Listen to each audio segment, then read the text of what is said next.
I'm Randy Hudgins, head football coach at Columbia City High School, Columbia City, Indiana. We're in the 4A classification. Proud to be representing the young men of our program in the Northeast Hoosier Conference. What I'd like to talk to in this installment is our jet sweep series.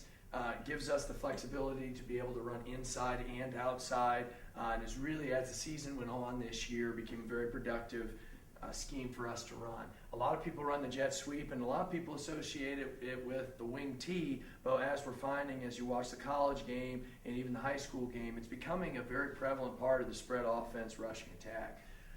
What we like to do, first of all, the number one challenge you always have with the jet sweep series is timing up the motion. We have a number of things that we work on. A lot of times it depends on who you have as the motion man, but it's usually the quarterback's responsibility to send him in motion, and he can either do that by pumping his foot or giving a hand signal. But usually we try and have our back take a couple steps back and then come across at a full sprint. We want the ball snapped somewhere, probably when he gets to the offensive tackle, but the quarterback is the one who controls that. We tell him we'd rather have him snap it too early than too late, because that always causes some problems. We want to get the mesh right across here, and then usually we try and fake that inside zone play and then have the quarterback go opposite so that the inside backers always have that possible option. We tell our linemen that we basically block it like our typical inside zone play. We really have to get a hook block on the edge, taking our typical zone steps, working to get to the next level. Just like most of you probably do, we'll leave him alone just because it's a zone read type of thing. The two critical blocks will be on the outside with your backer and your corner. Now, it's very important whenever you are running the jet sweep, you coach this guy up, because most guys are going to want to just take it to the outside, which that'll work decently well sometimes. But a lot of times what teams will do to try and sneak this guy out wide or sneak him out or blitz this guy inside. So there will be times when it will cut back underneath as well. And so that's something that he has to know. You have to give him something to watch, whether it's the block of the tackle or this guy, the first guy outside the tackle, but it could hit any one of those two different directions. The good thing is you can get the ball on the outside, which in an inside zone, shotgun type of scheme, it's very difficult to do that without a tight end. This gave us the flexibility to do that. We also like running our zone play off of this. A lot of times we see a forefront, so we'll take a look at how we would do it out of this set. Again, sending the guy across in motion. One thing that you might have this guy do once he fakes the handoff is to bend over like he has the ball, so it's a little bit more difficult for the defense to diagnose who has it.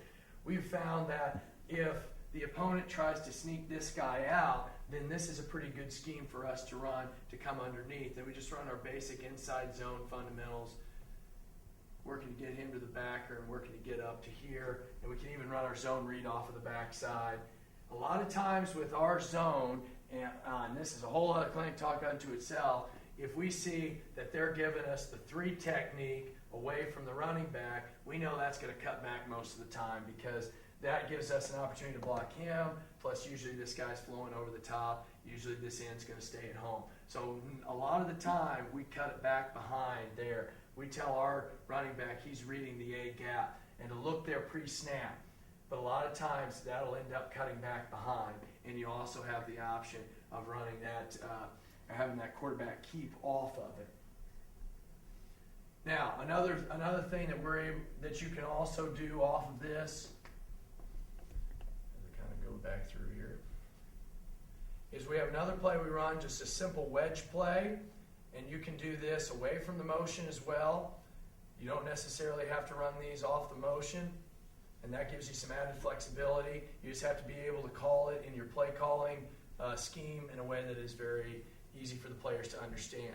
So one of the things that we will do to switch things up is we'll just run a regular wedge scheme.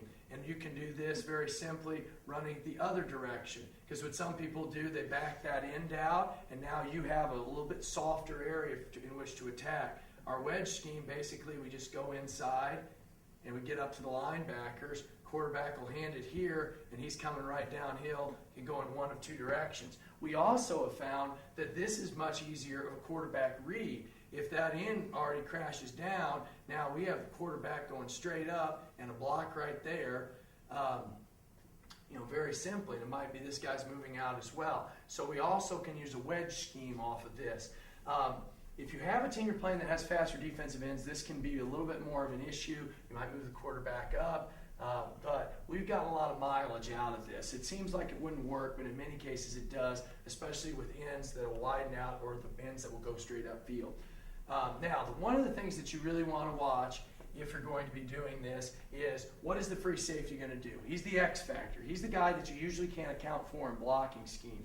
And so one of the things that we have found has worked pretty well for us is to have a passing threat off of that, because you don't want to become so one-dimensional that when you go with this scheme, the defense automatically sees the motion and then they automatically know that it's going to be a running play. And so we try and couple this with our deep passing game. And usually all you have to do is attach some type of a tag onto the end of the play that indicates it's going to be a play action pass. So you come across, you fake to this, he'll go ahead and run a swing route. You'll even bring this guy into the middle and just have your normal pass protection up front. And what you'll need to do,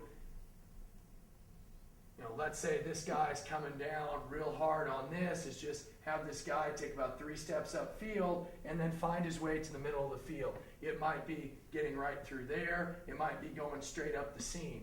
But all we're looking for, and you might even have the quarterback, and you see this a lot with Auburn and how they do things, where you come across and he takes maybe a step up in line or hunches over the ball while this guy has a chance to go down the field. Essentially, we're running our vertical concept, but we're getting this guy to the middle of the field. We can even depending on a certain week of adjustment, have him level it off on an in route. So you need to have that option in your package. If you're going to run jet sweep, it can't always be about the run. You have to have at least one deep pass down the field, and this guy being your safety valve. And you got to practice it. We would practice this twice every week. I don't even think we ran it this year. We need to run some more next year. A couple other ideas off of this that we either explored or we ran once or twice that will help exploit the misdirection and confuse the defense a little bit. One of those is coming across and then running an option look off of this, especially if this is a man coverage situation and he runs with them, or a goal line situation. You can run the option off of that look as well. One other thing that we didn't have a chance to run this year, but I can foresee is a very good scheme for you to run, especially if this linebacker is going to run with them, is to run a bootleg scheme off of it, where you put a guy in the flat, you drag this guy across, you even have the option to run a throwback action to where he fakes it and then bootlegs out. Now you'll have to work with whether you're going to slide the line this way or how you best want to protect that, because you will be having him coming across and this guy going in the flat. But obviously, if their answer to your jet sweep series is to move these guys over and bring this guy down, you bootleg off of that, and here on this side you can run a comeback route. This is another thing that can help you out. And a lot of times in the shotgun, especially without tight ends, you don't have much of an opportunity to run a bootleg, which is perhaps one of the greatest plays God or whoever ever invented. So this is one option that you have in order to do that.